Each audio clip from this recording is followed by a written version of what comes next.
Hello again, and welcome back to The Director's Cut, a new podcast brought to you by the Directors Guild of America. Each week, we will bring you a new interview with one of Hollywood's top directors discussing their latest film released this season. What makes this series unique is every director is interviewed by a fellow DGA member, someone who shares his or her lifelong passion for filmmaking and already understands what a director goes through every step of the way to making a film. You can subscribe to our podcast on iTunes or our SoundCloud page at soundcloud.com/thedirectorscut. This episode features the Q&A you've been waiting for. It takes place in a galaxy far, far away as director J.J. Abrams discusses the 7th installment in the Star Wars saga, The Force Awakens. Set 30 years after the events of Star Wars Episode 6, Return of the Jedi, the film introduces several new characters to the Star Wars universe, while revisiting some of the most beloved characters from George Lucas's franchise.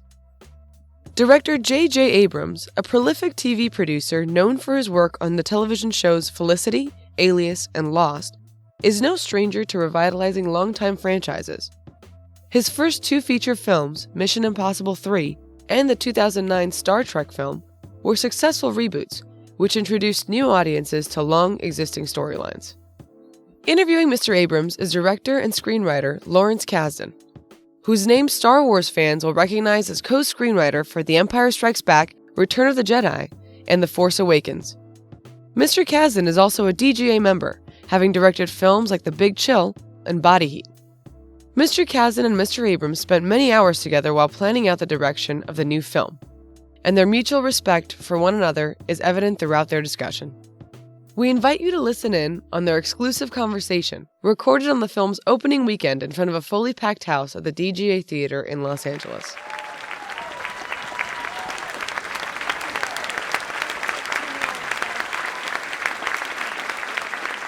Thank you so much. Oh, my Lord. Thank you.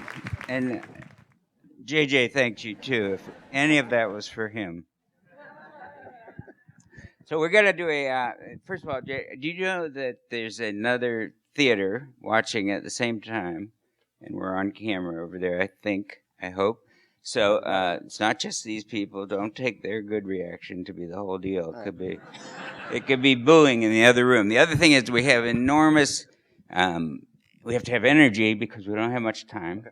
They want to screen this movie, which I heard is good, again and again. All day long. And it looked really good. It looked really good. It's a great theater. I love this theater. Okay, so there's a lot of things we could talk about. And I'm going to ask you something, and if you don't want to answer it, just answer some completely different question. Okay. That'll be perfectly good. We've been hanging around a lot for 3 years, and I've been watching you direct this movie, and I'm really impressed. I think you have a future in this. I really do. As much as we've been together, as much time as we've spent together, as much details we've gone over again and again, there are things that still remain a little mysterious to me. And I think that you have an unbelievable facility for blocking, for staging, for an enormously dynamic feeling in the movie. It's kinetic, it's exciting, but it doesn't seem ever frenetic. Tell me how you prepare as you go into a day. How much do you have a shot list? Do you have boards that you depend on? I know you've done some previs, but I didn't have a sense that you did a lot of previs. Tell me how you do that. All right. Well, first of all, I can't thank you enough for showing up today and spending some of your weekend with us, and also for that remarkably generous reaction. So thank you. I'll never forget that. Lawrence Kasdan, who I just have to talk about you for a minute as if you're not here. Lawrence Kasdan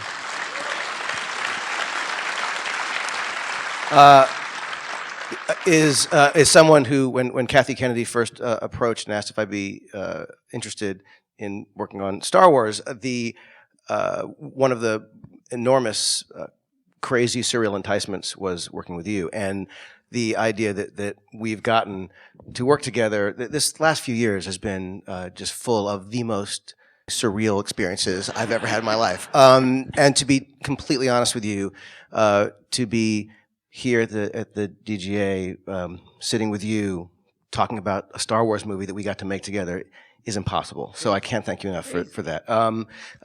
Thank you. The approach to doing scenes is, like I'm sure for all of you, just it's always different. Depends what the scene is. It depends what the context is and what the intention is. Sometimes there are things that are, you go into it almost technically, where you think, okay, I know what it is we need to do, because there is a shot list, there is previs, there is, there are storyboards. But to me, the thing that is the most exciting is discovery, moment to moment on the set, and I know that previs is incredibly valuable, and storyboards or thumbnails are incredibly helpful, and shot lists are great. A lot of that for me is about just figuring out, the first approach. But it's like when you and I were working on the script together, you have to be open to the better idea, and the better idea is always right around the corner. And so, you have to figure out what's the way you're going to approach the scene now, always. And the now changes, and you get to the set and you look at the light, or you see an actor do something that you never would have anticipated, or someone would have added something in set dressing that you never would have considered. And so I try to approach every scene from the point of view of, like, the master I'm serving is that scene in that context, in that moment. What is the emotional punch? What is the thing that will make it either, funnier or more exciting? And one of the things that working with you reminded me, and it was very hard to separate the original conversations we had about story and character from the process of directing the movie. I thought that it always felt like one whole process. You reminded me again and again about trusting the audience and trusting the characters. And it was that idea of restraint, saying less. We would be working on something, and, I'd write a whole thing, and, Larry would be like, you don't need that. It's too much. Just cut out. Just take it out. Just trust the audience. And so I feel like it wasn't just in the, I'm going to do an impersonation of Larry like every 3 minutes. I can't help myself. I do it when I'm just with you, just hanging out. But I think that's the thing that has been very helpful too, about saying less. So I'll stop answering this question now. It's a great way to talk about it, and and I've made films where it's smaller, and you get in the room and say, then the actor says, I don't really feel comfortable sitting here at this table, and you say, oh, okay, great, why don't you cross during that? It's very different when you get on set and there are 500 extras, and there's a Starkiller base, and the transport has come in, and Oscar gets off the transport, and I've seen you do what I would do in a little dining room. You say, wait, let's change this whole thing. And it's kind of thrilling. Well, thank you. But a lot of that comes from, and it's a very weird thing, but this entire process has been, in some ways, an exercise in denial, in denying that Disney just spent $4 billion on the thing, and denying that, fans of this thing were going to kill me if they didn't like it, but denying that I was one of those fans that would kill myself, denying the pressure of actors who were agreeing to put wardrobe on again 30-some years later, and who did really well with those early movies, and were trusting us and me with revisiting these characters. These new actors who were coming in, who had never done anything, whose careers could have and would be defined in many ways by, of course, this debut, and also the trust that this enormous crew of, as you saw, thousands of people who spent time away from their families and working on this movie. I mean, it was an enormous thing, and so in a way, you get to the set. There's one shot where before they go on their big mission at the end, and Poe jumps down from the X-Wing, and BB-8's going up, and he comes around, and Finn's coming over, and he pats his shoulder, and Finn walks off towards the Falcon. So we were on that set, and we were shooting Greenham Common in London, and that shot wasn't a planned shot. And in fact, the weather was a little funky, and we were waiting for something to be ready to shoot. And it was just an opportunity. I mean, we did have these extras, we did have these actors. We were all, we were kind of waiting for something. And we have Colin Anderson, who's perhaps the most extraordinary Steadicam operator in history. And so we just threw it together. But what it reminded me of it was exactly what you're saying, which is making a small film, making a student film, doing an episode of, Felicity, where it's like you've got a few people in the dorm room and you go, oh, we could try. But the thing that I kept finding again and again and again was we kept having those moments. And it was so weird if by allowing ourselves to deny it's Star Wars. Holy God, what are we doing? By not being burdened by the opportunity and understanding, or letting that be the guiding principle. It was a weird thing that despite the scale of it, we were able to move with a kind of a speed and lightness, and it just allowed us to try things. Still sometimes scenes with a few people in a space, but that thing was what you just mentioned was real, and it was partly because I think we were all trying not to focus on the enormous responsibility of it, and more on the responsibility of telling a good story. I think there's a lightness it's infused in the movie because of that. There isn't a sense of predetermination all the time. There's a kind of air in the filmmaking that I love. And when you are thinking about the next day, do you ever have trouble sleeping? Last night I did a little bit. I was nervous about this. The honest answer is that sleep is not usually a problem for me. I could probably fall asleep anywhere pretty quickly, but sometimes this is what I'm haunted by. The things that you think are going to go really easily never do. And the things that you think are going to be really a bear often end up being things that just kind of happen. And so like sometimes when I know that, tomorrow's an easy one, I'm like, I lie in bed before I fall asleep. I just think, this is no way going to go the way I think it's going to go. And then you get there, and sometimes it's an actor who's like, I just don't know. You're like,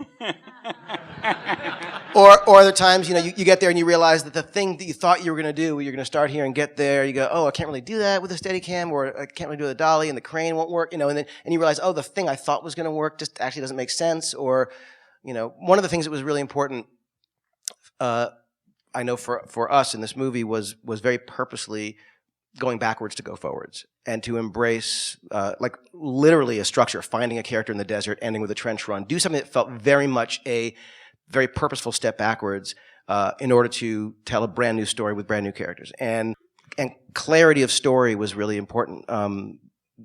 There's so many movies, some of which I find wildly entertaining and love, but that have very confusing plot lines. And I kind of love those things, but this one I knew couldn't be that. And I inspired by this opportunity to do this movie, working with you and this amazing crew, I tried to stretch a little bit and apply different.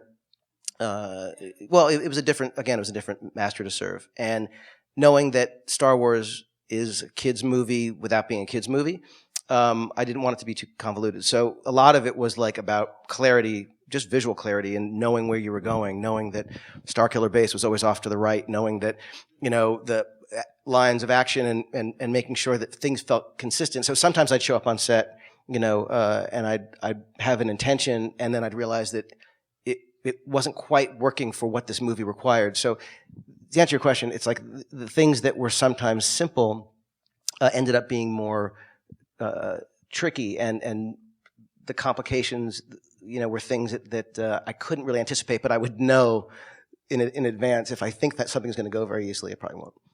And do you find that, and this comes up for me all the time, and I think for everybody who does this, which is, do you find that your perceptions are not always correct? That the day you thought, you get the take, that's fantastic, we'll never do better than that, that's great, you get in dailies, it sucks. Yes. And the thing you thought sucked is really good. Yeah. Well, that part doesn't happen, but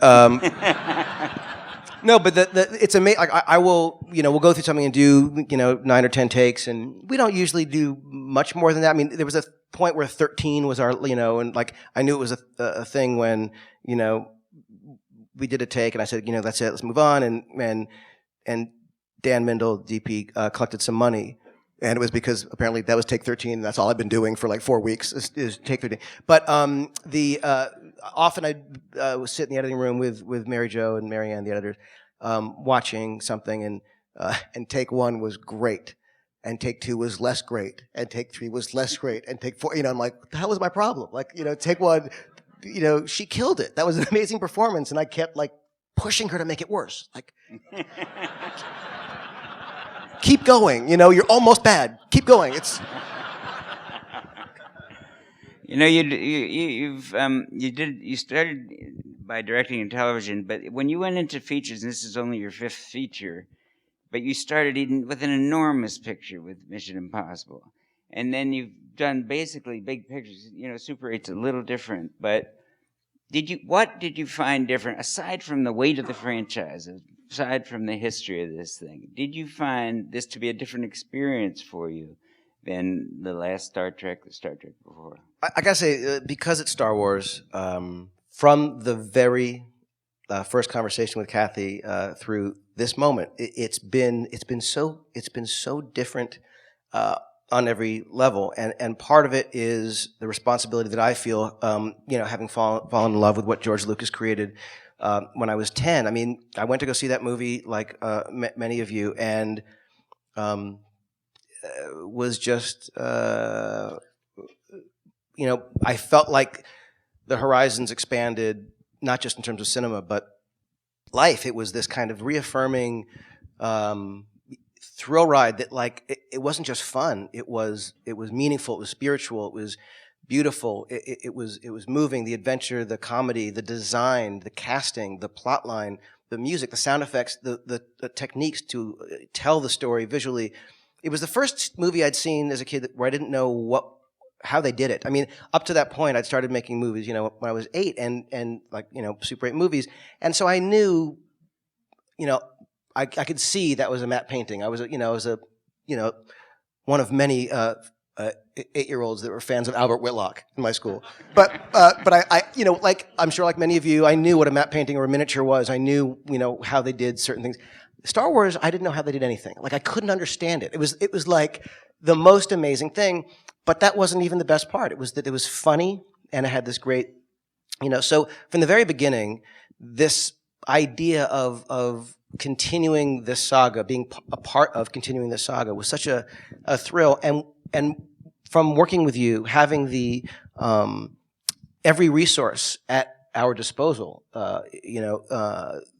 having a scale. One of the things I knew very early on was that feeling I had watching Star Wars, where you had these 2 droids walking in the deserts of Tatooine. It was real, and it was real because it was real. It happened to be Tunisia, but there were these, Kenny Baker and Anthony Daniels were in their costumes on a practical set, and it was as real as anything in Lawrence of Arabia. It was just it happened to be a movie that some people say is sci-fi, but is really more of a fantasy than science fiction.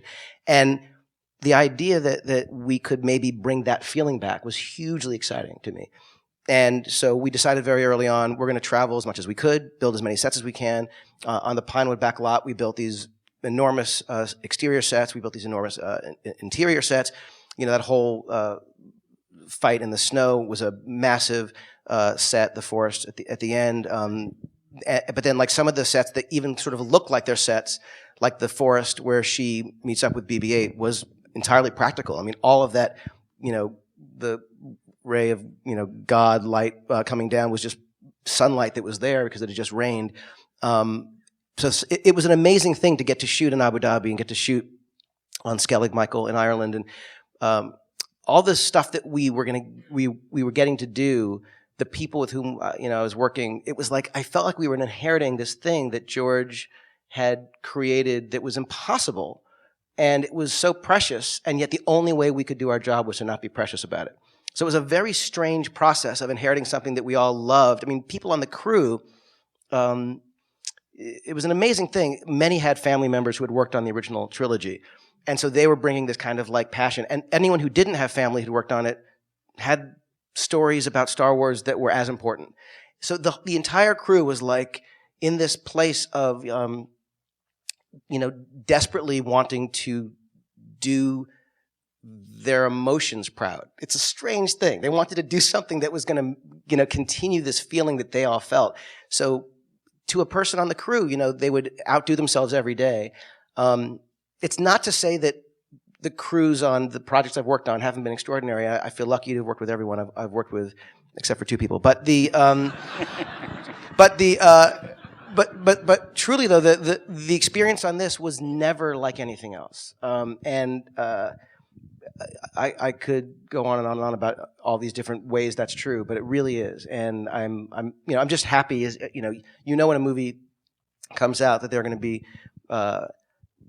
people who don't like what you do, and that always is going to happen, of course. What you pray is that there's going to be someone who does. And what I'm so happy about is that that there are kids who I've been hearing about through friends who've seen this movie and are all excited, and girls who are dressing up like Rey, and the idea that there's, there were always strong women in Star Wars, but the idea that there's one at the center now is so exciting to me. And I just, well, that was Kathy Kennedy when we first talked about it. She said, we're talking about the idea of having a female Jedi, and I'd written some shows, Felicity and Alias, that had female characters at the center, and the idea of a female Jedi was, for some reason I thought, oh my God, there's a 19-year-old kid out there who doesn't know who the hell Luke Skywalker is necessarily, who doesn't know what's real, what's not, who's just this, like, she doesn't even know she's living in Star Wars. And what happens if that is our, lead character? And it was just really, I don't know, from the very, very beginning, I know it's an endless answer, but from the very beginning, this experience was somehow, in some very strange way, thanks to what George created, remarkable and very, very special. Very. And I remember sitting very early in the production, sitting on the set and turning to each other and saying, we already won on this one. Things can go horribly wrong. People can hate the movie. There can be disasters. But the truth is, we were sitting there on the sets. Everyone was costumed. We were surrounded by 1,000 brilliant collaborators. And we had to say, you have to do that at some point and say, we already got lucky. We already been blessed. I felt that way. This is going to be sycophantic, but it's true. I felt that way before production started, having gotten to work with you. That I remember thinking, if this plug gets pulled, if something goes wrong, if it doesn't happen, whatever, it was already that. But I do feel that way about this experience. And Neil Scanlon, who did the creature department, he was literally going into retirement. He was done, and we called to say, would you be interested in working on Star Wars? And he was like, oh, okay. And and I will tell you, like for that one shot, that long shot that comes into the castle, and that red robot goes by. That red robot was there. It was a woman on stilts, and she goes by, and then you go up to the castle, and it tilts up and comes back down, and then it goes in. There were 3 separate shots, but we blended them all. But when you go in, every creature in that room was real. That was a practical shot entirely. Until it ends on Maz, and Maz was a CG character, played by Lupita Nyong'o. And what was amazing was that ILM had to match everything else around it, and that was the thing that was so cool about having Neil on the movie, was that he and his team, which were an unbelievable group of craftspeople, they made these dozens and dozens and dozens of these incredible creatures, and you couldn't help but look at each one of them and think, oh my God, this is amazing. I remember we were shooting that scene, it felt like this is what it must be like to shoot a Muppet movie. We had all these puppeteers, hidden under tables, that big giant guy, that like evil woman, her name's Bazina Tal, she whispers, she reports on the droid to the First Order. He was there, 5 people operating him. That big creature at the trough, when John Boyega goes to drink the water, that was there. That was that was 5 guys in this ridiculous suit in the 130-degree heat in Abu Dhabi. 4 died that day. No, they didn't die. They were literally under this, and in between every take, they would they would shove this air conditioning tube. It was really ridiculous to see. But having all this stuff practically there every time there was something like that, the whole crew and of course the cast getting to interact with these amazing puppeteered creatures got to have the experience of being in Star Wars, as opposed to a fix it in the mix thing, which happens all the time. And I know that, George gets a lot of grief for a kind of green screen, blue screen thing. I think that it must be said that we wouldn't have been able to do nearly any of the visual effects that we did in this movie had he not broken every rule that he did to allow for these visual effects to be discovered and used. So it was, for me, that a great approach to say, okay, we can do anything. We have the technology to do so, but what should we do? And what would they have done? And to approach almost everything from a point of view of, what's the sort of the most down and dirty way to do it? And then how can we use technology as necessary? Because, of course, there are more visual effects shots in this movie than in any Star Wars movie prior, and amazing visual effects work. But a lot of the CG was to remove things, remove puppeteers and rigs and wires and things. I just want to break from this movie's doing okay. And it was a really good experience. It was fun. But, everybody here has, a lifetime to live, a career to live. And what the reality of that career, at least from my experience, is that there's up and down, and that there are moments when you just think, I'm finished. This was it. I gave everything I had, and it amounted to nothing. That we got so close to being able to do this movie, and then it was ripped away from us. Or we're in the middle of the movie, and I'm screwing it up. Can you just address what that's like? Because we're talking about a very successful weekend you're having here, but it hasn't always been like this. It isn't always like this. And you've been a very successful guy, but that's not about the final box office tallies ever. It's about your feeling of, did you achieve what you wanted to achieve? Well, there have been times when, I've worked on something that, well, first of all, we all take jobs we have to take, because we have to, whether it's to, survive, whether it's a friend who's desperately, needs something or needs help with something. There are all sorts of reasons why we do certain jobs. But to me, the thing that I've learned again and again and again, and I will continue to learn this, is, things I should have done or should have said, not being strong enough to say, no, we're not ready. I don't have this yet. I don't have the answer. On the set, I always try to do everything I can to make everyone feel like, we're all doing this together, because that's what's real. And if I don't have the answer to something, I try to find it as soon as I can. I hopefully, and I've been very lucky to work with people who will and do help out with the answer that I would never be able to come up with, again and again and again.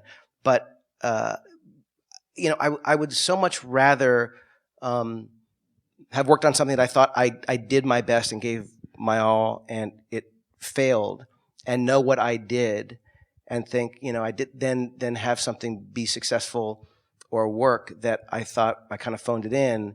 And there have been times when I've said yes to things that I don't think I should have, and there have been times when I haven't been able to come up with the answer, and I think, how could I have not made that better or helped out in a more significant way? There are certain things that have been very meaningful. There's it just occurs to me, there was a pilot that we did years ago that was this beautiful pilot written by Rafe Iglesias and Tom Schulman about cancer doctors, and we did it for HBO, and it was the pilot that I directed. And this was a very personal story for Rafe, and it was a really emotional story, and it meant a lot to me because of him. And this was one of those things where I was like, I did my best, and it didn't go forward. And there are times when, like, that to me is a greater failure than a movie that comes out and it doesn't do a number that people think. And just as I'm truly thrilled that Force Awakens is doing well, and I'm the pride I feel is simply through association of the people who worked on this movie, far more than the success of the movie. And I'm so grateful that people seem to be liking it. But I'm more gratified by having gotten to be part of a group of people that I could never have imagined, and worked in a way that I had never seen before. I can vouch. The guy's really a good guy. And you when you're running an army of people, it's very easy to get impatient, get frustrated, and I never saw it. I never saw the guy speak an unkind word to anyone, and to me, that is an equal virtue to any other virtue in this movie. He is a hell of a guy. I will say one thing, and I don't know. I mean, this may or may not be of use to you, but it's something that I do every project, and it's been helpful, which is kind of setting the moral compass a little bit at the very beginning of production, and getting all the heads of the department together at the very beginning, and not just having a production meeting, but literally saying what we're doing is, and we did this like almost verbatim on this movie, to say what we're doing here is to some people sacred, but it's just a movie. And yet, what we have to treat this, obviously, as importantly as I know that we are, as important as we make a movie that we are proud of and we love, that this experience needs to be something of import. That the way we treat each other, and it's just the cardinal rule, treat others the way you want to be treated, and be there for other people. And it's something that, it's easy to get caught up. It's easy to get freaked out by how many, hours or minutes you have left, or where the sunlight's going, or what's not working out, or a performance you can't get, or any number of things that we all know, happens on any given day. But as short as anyone's temper may be, or as important as a moment may be to get, because it's the last day on the set or whatever the hell it is, when you respect each other,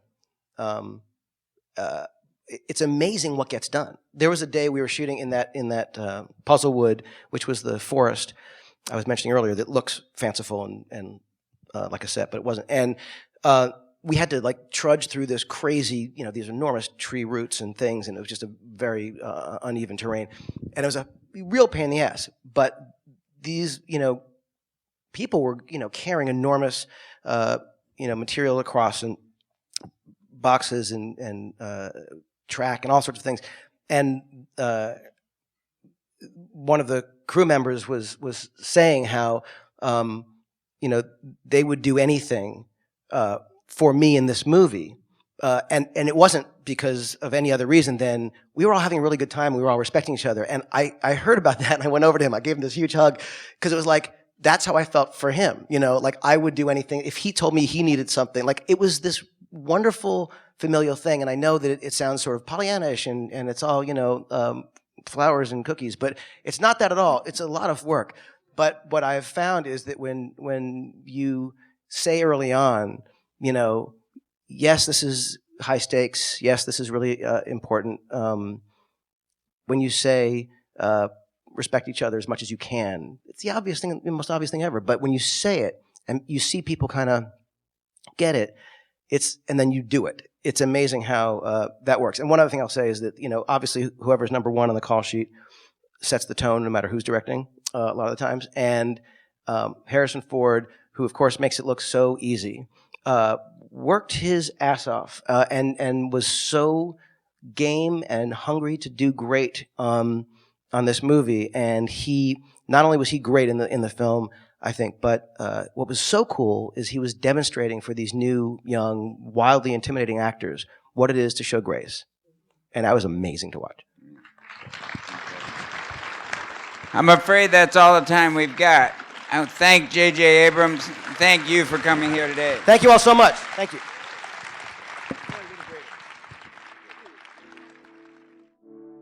We hope you enjoyed listening to this talk. You can watch a video of this entire Q&A on our website at dga.org/events. On our website, you can watch all of our recent filmmaker Q&As, as well as a discussion between creator George Lucas and director Christopher Nolan on the impact of Star Wars, conducted in 2011 as part of the Guild's 75th anniversary celebrations.